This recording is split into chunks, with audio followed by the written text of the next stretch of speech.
আসসালামু আলা মান লা নাবিয়্যা বা'দা আম্মা বা'দ।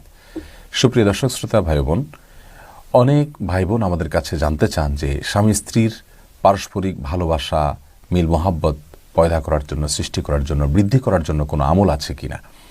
অনেক স্ত্রী অভিযোগ থাকে যে তার স্বামী তাকে ভালোবাসেন না, অনেক স্বামীর অভিযোগ থাকে যে তার স্ত্রী তাকে ভালোবাসেন না।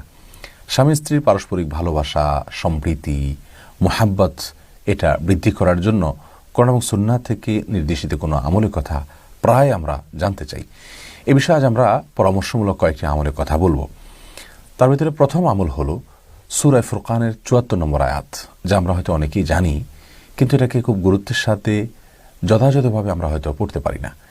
এই আমলটি আমরা যদি খুব বেশি করি, ইনশাআল্লাহ বিইذনিল্লাহ আল্লাহ সুবহানাহু ওয়া তাআলা আমাদেরকে এমন জীবনসঙ্গী দান করবেন যাকে দেখলে আমার চোখ জুড়ে যায়, আমার নয়ন জুড়ে যায় এবং চোখ শীতল হয়।